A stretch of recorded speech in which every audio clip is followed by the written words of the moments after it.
Is Mohsin and welcome to my channel MR Blender. आज हमारा blender के कोर्स में पार्ट 2 ट्यूटोरियल सीरीज है हमारी, जो कि यूजर इंटरफेस से रिलेटेड है। यूजर इंटरफेस बेसिकली जो आप इस वक्त स्क्रीन पे जो भी देख रहे हैं, जितनी भी सेटिंग्स आपको नजर आ रही हैं, ये सारे का सारा ब्लेंडर का यूजर इंटरफेस है। यूजर हम लोग हैं, ये सारे का सारा ब्लेंडर का इंटरफेस है। इसको एक्सप्लेन करना है कि बेसिकली यूजर इंटरफेस है क्या।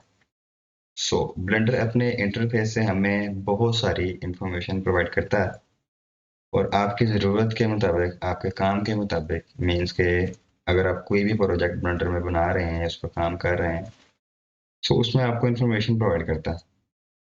हम स्टार्ट करते हैं बिल्कुल बेसिक से। बिल्कुल आसान लफ्ज़ों में मैं आपको ब्लेंडर सिखाने वाला हूँ।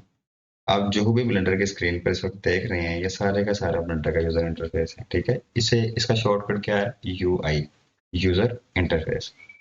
तो सबसे पहले मैं स्टार्ट करना चाहता हूँ, मैं पॉइंट आउट करना चाहता हूँ सबसे लास्ट वाले रो को, ठीक है।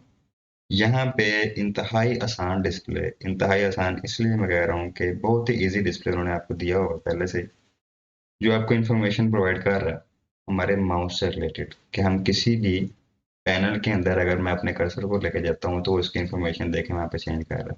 ये दो पैनल है जिसमें टाइमलाइन ओपन है, टाइमलाइन एक एडिटर है, ये पूरे का पूरा पैनल है, ठीक है। ये मैं एक्सप्लेन करता हूँ, अभी पहले मैं टू द पॉइंट बात करता हूँ। अब सपोज मैं चाहता हूँ कि मैं जो भी वर्क फ्लो यहाँ पे करूँ उसकी इंफॉर्मेशन शो हो, तो नीचे पहले ही बता दिया कि आप अगर लेफ्ट क्लिक करेंगे माउस से, ये पहले वाला लेफ्ट क्लिक करता हूँ तो सिलेक्ट करेगा, लेफ्ट क्लिक करता हूँ किसी भी खाली स्पेस के अंदर तो डिसेलेक्ट कर देगा, ठीक है। अब इसके दो तरीके हैं। सेंटर वाले पैन व्यू को देखें, वो क्या कह रहा है कि पैन कैसे करना है। एक तो ये है, देखें ये है इसका गिज्मो रोटेशन, गिज्मो को रोटेट कर रहा है, इसे गिज्मो कहते हैं, इसको रोटेट कर रहा है। 3D वर्ल्ड ओरिजिन को, इसको वो रोटेट कर रहा है। ये वर्ल्ड ओरिजिन है सारे का सारा, ठीक है।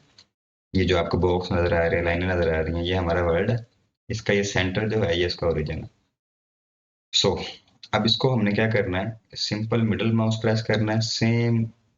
देखें पहले से ब्लेंडर हमें बता रहा है शॉर्टकट इसका क्या है, नीचे माउस का। उसके बाद थर्ड है ऑब्जेक्ट कॉन्टेक्ट मेन्यू, ठीक है। सिंपल राइट क्लिक किया तो वो ओपन हो रहा है। इसका वर्क क्या है वो मैं इन फ्यूचर इंशाल्लाह वीडियो बनाऊंगा, लेकिन मैंने एक चीज एक्सप्लेन कर दी कि आप 3D व्यू पोर्ट के अंदर स्टार्टिंग में कर क्या सकते हैं, बिना किसी कंट्रोल स्पेस या आल्ट शिफ्ट किसी भी बटन को प्रेस किए बिना आपने करना है क्या, माउस के साथ सिंपल इस वाले स्पेस के अंदर।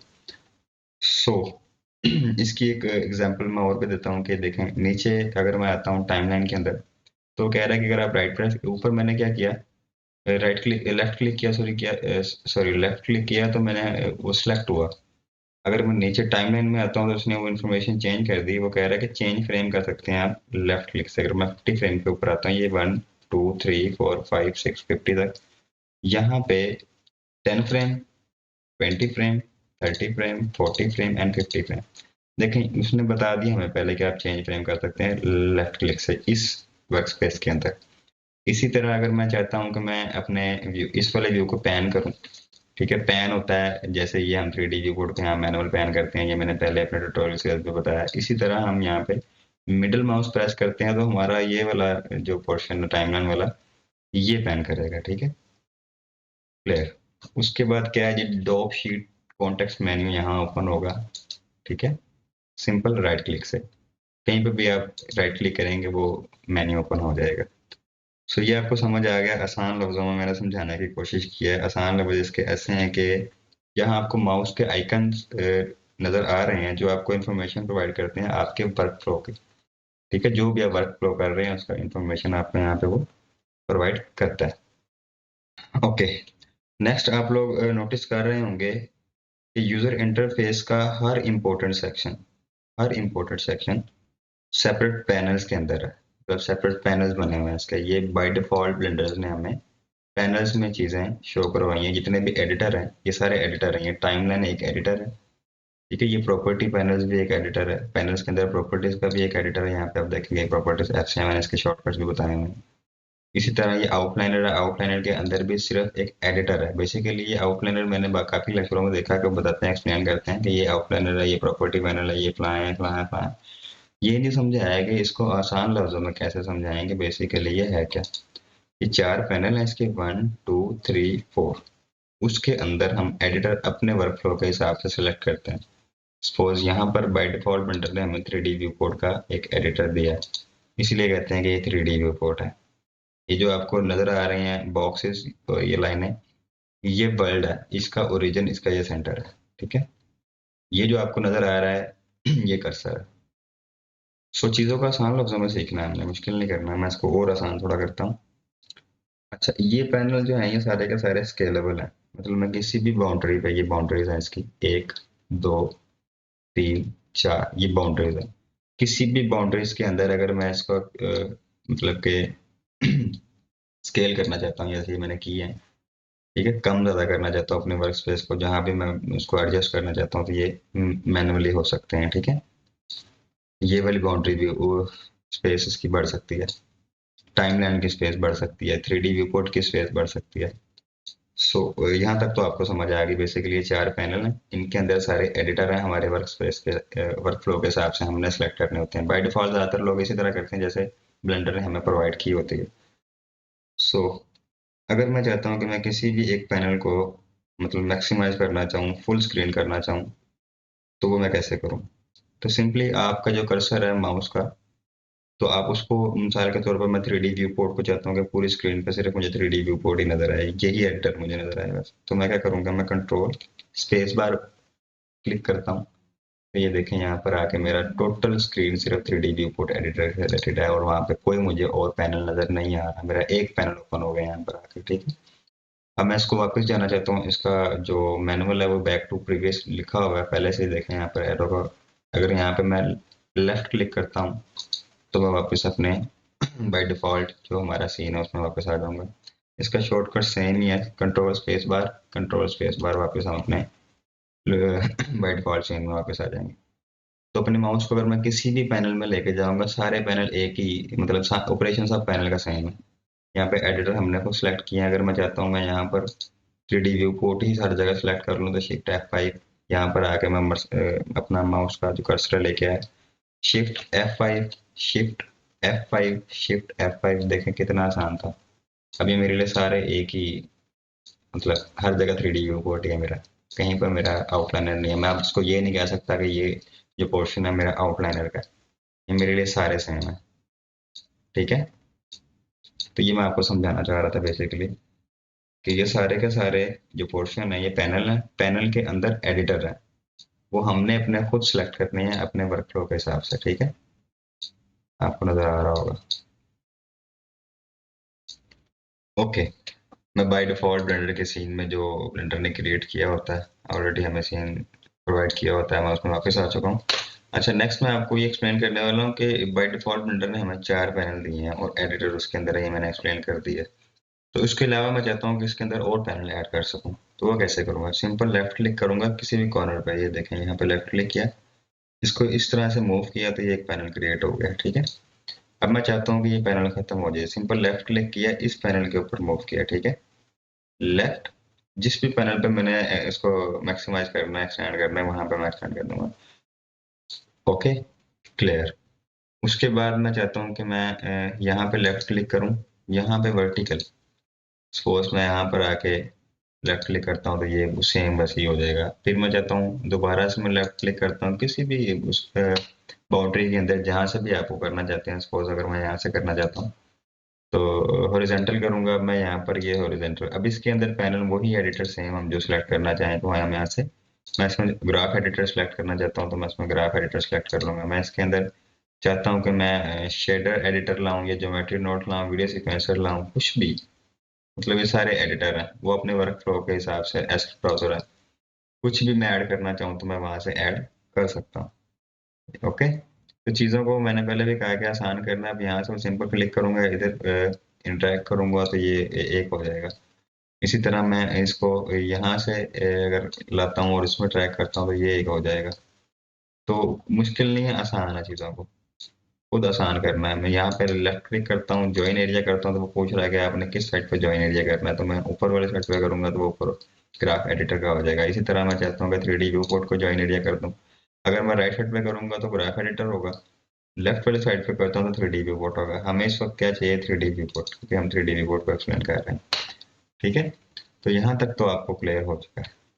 नेक्स्ट मैं आपको बताना चाह रहा हूँ कि एडिशनली ब्लेंडर ने आपको by default work space provide की है, जहां आप किसी भी एडिटर को चूज कर सकते हैं किसी भी वर्क स्पेसिफिक वर्क फ्लो के लिए। मिसाल के तौर पर मैं यहाँ क्यूब को टेक्सचर पेंटिंग चाहता हूँ, किस पे करना चाहूँ, ये सारे मेरे इसके अंदर एडिटर हैं 3D व्यू पोर्ट के अंदर। मैं इसमें मॉडलिंग करना चाहता हूँ तो ये देखें, इसके अलग से एक पैनल के अंदर उन्होंने यहाँ पे टाइमलाइन खत्म हो चुका है।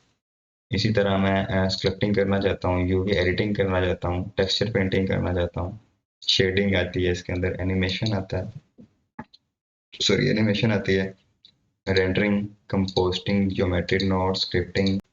तो यहाँ पे वीडियो एडिटिंग का एक ऑप्शन है, रेंडरिंग का ऑप्शन है, वीएफएक्स, ये जो हम स्प्लैश स्क्रीन शुरू में देखते हैं ब्लेंडर में, जो हम बाय डिफॉल्ट ब्लेंडर को ओपन करते हैं तो वही चीज़ यहाँ पर शो हो रही है। ठीक है, मैं वीडियो एडिटिंग करना चाहता हूँ, यहाँ से मैं वीडियो एडिटिंग कर सकता हूँ। तो बाय डिफॉल्ट हम आज सिर्फ और सिर्फ एक ही इसको एडिटर को समझेंगे, लेआउट से रिलेटेड हम समझने वाले हैं आज। सो एक तो मैंने इसको सिलेक्ट किया सिंपल लेफ्ट क्लिक से। ठीक है, इसका एक शॉर्टकट भी है। शॉर्टकट इसका क्या है, सिंपल शॉर्टकट है। शॉर्टकट है जी, आपने सिंपल कंट्रोल पेज डाउन।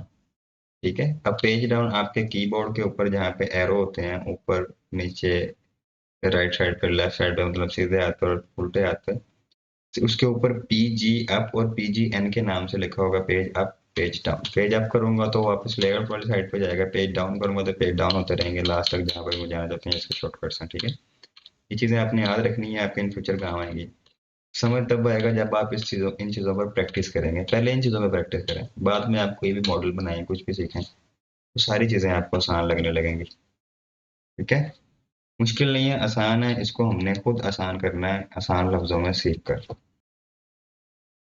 इस वीडियो में हम सिर्फ लेआउट वर्कस्पेस के बारे में बात करेंगे। व्हाट इज लेआउट एडिटर, मतलब लेआउट एडिटर क्या है। सो सबसे पहले आप देखेंगे कि इसमें दो हेल्पफुल मेन्यूज हैं। एक तो ये आप लोगों को साइड पे टूल बार शो हो रही है, दूसरी आप लोगों को यहाँ पे एरो शो हो रहा होगा। इसको सिंपल लेफ्ट क्लिक करेंगे, ड्रैग करेंगे माउस को लेफ्ट साइड पर, तो ये आप लोगों को नंबरिंग शो हो रही है। ठीक है, इस नंबरिंग में क्या है कि सिंपल इस ऑब्जेक्ट के बारे में, दोनों टूल्स आप लोगों को लेफ्ट साइड पर और राइट साइड पर, ये दोनों को दोनों इस जो ये हमारा सीन क्रिएट हुआ हुआ है इसके बारे में है। सो इसकी मैं अगर लोकेशन चेंज करना चाहता हूँ तो सिंपल एक्स लोकेशन में, वाई लोकेशन में और जी लोकेशन में। ठीक है, उसके बाद रोटेशन है x y and z, scale x y and z, so dimension है इसकी एक्स वाई एंड जी। तो अब मैं वापस कंट्रोल जेड प्रेस करूंगा तो मैं अपने वापस लोकेशन में आ जाऊंगा। ठीक है, जो मेरा बाय डिफॉल्ट सीन था, मैंने वापस वहां पे मैं आ गया। सो ये मैंने एक्सप्लेन कर दिया सिंपल, ये बाद में हम डिटेल में बात करेंगे। इसके अंदर और मेन्यूज भी हैं, टूल हैं, और उसके बाद ये एक्टिव टूल होता है, इसके ये सेम रिलेटेड एक ही चीज़ है।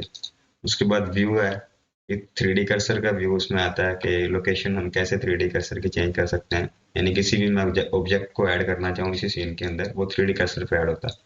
मैं अगर एक्स लोकेशन में यहाँ पर आता हूँ, अब मैं यहाँ पर आता हूँ कि ऐड करता हूँ किसी भी ऑब्जेक्ट को, यूवी स्फीयर ऐड किया, देखें यहाँ पर ऐड होगा। अगर मैं इसकी लोकेशन 0 कर देता हूँ, 0 कर देता हूँ, मेरा ऑब्जेक्ट वहीं रहेगा। अब मैं चाहता हूँ कि मेरा ये ऑब्जेक्ट यहाँ पर आ जाए, तो सिंपल अब क्या कह रहा है, क्या करना है मैंने यहाँ पर शिफ्ट एस प्रेस करना है। अब मैं क्या कह रहा हूँ कि जो मेरी सिलेक्शन है वो कर्सर पर चली जाए। यहाँ पे आप पढ़ लें इसको, सिलेक्शन टू कर्सर, वो वहाँ पे मूव कर देगा। कंट्रोल जी करता हूँ, वापस अपने बाय डिफॉल्ट इसको डिलीट करता हूँ सीन को, तो आपको समझ आ गया होगा कि बेसिकली ये किसके लिए है, कर्सर। ठीक है, किसी भी वाई लोकेशन है, इसकी जी लोकेशन में यहाँ पे ऐड करना चाहता हूँ। ठीक है, इसकी रोटेशन भी है कर्सर की, किसी भी तरह का रोटेट करना चाहूँ अगर, तो इन फ्यूचर इंशाल्लाह हम समझेंगे। अभी फिलहाल वीडियो को लेंथ नहीं करना, लेंथ ही नहीं कर रहा, लॉन्ग नहीं करना। तो सिंपल इसका शॉर्टकट है एन, एन प्रेस करेंगे तो वो कीबोर्ड के अंदर से खत्म हो जाएगा वो वाला सीन नंबरिंग वाला। तो सिंपल एन प्रेस करता हूँ, वापस आ जाएगा। इसी तरह अगर माउस से ड्रैग करता हूँ वापस, तो वो अपने लोकेशन में वापस चला जाएगा। इसी तरह ये माउस से भी सेम इसका मतलब ऑपरेशन है माउस वाला। उसके अलावा इसका जो शॉर्टकट है साइड टूल बार का, इसके अंदर आता है सिंपल टी। टी प्रेस करेंगे तो वो खत्म, उनका टूल बार है इसलिए टी इसका शॉर्टकट है। दोबारा से टी प्रेस करता हूँ तो वो वापस अपनी लोकेशन में वापस आ जाएगा। ठीक है। सो इसके अलावा इसमें इसका शॉर्टकट है शिफ्ट स्पेस बार। यहाँ पे मैं शिफ्ट स्पेस बार प्रेस करता हूँ तो आप देखें जहाँ मेरा ये कर्सर होगा, माउस का एरो होगा, मिसाल के तौर पर मैं अपना पहले 3D कर्सर वापस ले आऊँ, shift S, cursor to world origin. मैं कहता हूँ कि ये सारे का सारा वर्ल्ड ओरिजिन है, मतलब ये वर्ल्ड है सारा। ये आपको बॉक्स ये लाइनें शाइनें जो जितनी भी नजर आ रही हैं सारा वर्ल्ड है। इसके अंदर अगर सेंटर में आप देखेंगे तो ये इसका ओरिजिन है, वर्ल्ड ओरिजिन है। ये शिफ्ट एस, ये कर्सर है, कर्सर टू वर्ल्ड ओरिजिन। तो यहाँ पे वापस अपना लोकेशन में आ जाएगा। तो सिंपल टी प्रेस करूंगा तो वापस वो चला जाएगा। अब मैं चाहता हूँ कि मैंने सेलेक्ट किया यहीं पे मेरा मेन्यू शो हो टूल बार का, तो सिंपल क्या है इसके अंदर शिफ्ट स्पेस बार। तो यहाँ पे देखें मूव करना, मूव कर रहा हूँ। ओके। अगर टी प्रेस करता हूँ तो वापस आएगा। आप देखें यहाँ पे सारे वो जितने भी ऑपरेशन है वो चेंज करेगा। यहाँ पर मैं चाहता हूँ रोटेट करूँ तो यहाँ पे रोटेशन ऑन कर देगा, सिलेक्ट हो जाएगा रोटेशन का टूल वहां से। ठीक है। कंट्रोल जी वापस। अब मैं चाहता हूँ कि शिफ्ट स्पेस बार, वापस सेलेक्ट बॉक्स सेलेक्ट हो तो वापस सेलेक्ट बॉक्स में चला जाएगा। ठीक है। तो ये चीजें समझ नहीं है, मतलब ये आप लोगों के लिए हेल्पफुल होती हैं। अब इसमें कुछ एक चीज आपने और समझनी है कि शिफ्ट एस प्रेस किया मैंने, यहाँ पे शॉर्टकट हर ऑपरेशन के साथ आपको दिया हुआ है कि किस तरह से आपने मूव करना है, किस तरह से आपने रोटेट करना है, स्केल करना है। सपोज मैं कहता हूँ कि मैंने स्केल करना है, स्केल करता हूँ मैं अपने ऑब्जेक्ट को, ये स्केल हो रहा है। ठीक है। किसी भी डायरेक्शन में स्केल करना है, सिंपल वर्डिंग है, मतलब वाई है, एक्स है, जी है। तो स्केल वाई वाली डायरेक्शन में करना तो आपने वाई कर देना। ठीक है। सिंपल है। स्केल एक्स डायरेक्शन में जाना, आपने सिंपल एक्स डायरेक्शन में चले जाना। मैं कंट्रोल जी करके एक बार वापस आता हूँ, फिर कंट्रोल जी करता हूँ। अब स्केल जी लोकेशन में करना है तो जी लोकेशन में कर लें आप। तो अगर मैं राइट क्लिक करूंगा वापस अपने लोकेशन में आ जाऊंगा। स्केल जी, लेफ्ट क्लिक करूंगा तो जो मैं जहां पर मैं इसको स्केल करना चाह रहा हूँ तो वहीं पे स्केल हो जाएगा। तो कंट्रोल जी करता हूँ अभी फिलहाल, बाय डिफॉल्ट जो मेरा सीन है। अब देखें मैं अगर यहाँ से जाके बार बार जाऊँ तो मुझे थोड़ा मतलब मेरा टाइम कंज्यूम ज्यादा है इसकी। मैं चाहता हूँ मेरा टाइम कम लगे। Shift space bar select box, फौरन से मेरा काम होता है। यहाँ पे शॉर्टकट इसलिए होते हैं। सो 3D व्यू पोर्ट से रिलेटेड अभी इतना ही समझेंगे हम। अब आता है नेक्स्ट प्रॉपर्टीज पैनल। ठीक है। ये प्रॉपर्टीज है। ठीक है। प्रॉपर्टी पैनल्स हैं, सॉरी ये पैनल है, इसके अंदर ये प्रॉपर्टी का एडिटर है, प्रॉपर्टीज है सारी। अब यहाँ पर आप देख रहे हैं सबसे पहले मैंने जो टूल एक्टिव किया हुआ है ये एक्टिव टूल से रिलेटेड है, मतलब वर्क स्पेस। अगर मैं यहाँ पर आके देखें, आपने इधर नोट करना है, ये चीज़ें देखनी है। अगर यहाँ से मैं ये मूव का टूल सेलेक्ट करता हूँ तो यहाँ पे मूव हो जाएगा। इसके अंदर सिंपल आपने समझना है कि ये है क्या, मतलब ये ओरिजिन मैंने सेलेक्ट किया, मैं ओरिजिन को सिर्फ मूव करना चाहता हूँ तो देखें मेरा सिर्फ ओरिजिन मूव हो रहा है इसके अंदर। ठीक है। तो चीज़ें मैं इन फ्यूचर आपको समझाऊंगा। मैं अभी फिलहाल ओवरव्यू कर रहा हूँ तो मैं ज़्यादा डिटेल में नहीं जाऊँगा, वीडियो लेंथी बनेगी वरना बहुत ज़्यादा लंबी वीडियो हो जाएगी। सो ये एक प्रॉपर्टी एडिटर है, तो इसके अंदर मैं अलग वीडियो बनाता हूँ इसकी ना, ये 10 से 15 मिनट की और इजीली 15 से 20 मिनट की वीडियो बनेगी सेपरेट इसके लिए, क्योंकि लेक्चर काफ़ी लेंथी बन गया मेरे हिसाब से, लॉन्ग लेक्चर है। सो ज़्यादा लॉन्ग लेक्चर में समझ कुछ नहीं आता नए यूज़र को। तो आप इसको सेपरेट सिर्फ ये समझें कि आज के लेक्चर में हमने यूज़र इंटरफेस को क्या समझा, कि पैनल्स के बारे में समझा और सारी चीज़ें जो इसके अंदर एडिटर है उनको समझा, कुछ सेटिंग्स 3D व्यू पोर्ट की समझी, लेआउट को समझा। और नेक्स्ट जो है हम इस प्रॉपर्टी एडिटर को मैं 10 से 15 मतलब मिनट के अंदर मैं कोशिश करूंगा एक्सप्लेन करूँ, वरना मैक्सिमम 20 मिनट तक चला जाएगा ये। तो उसके अंदर मैं सारी चीज़ एक्सप्लेन करूंगा। सो थैंक यू आज के लेक्चर के लिए कि आपने एंड तक देखा।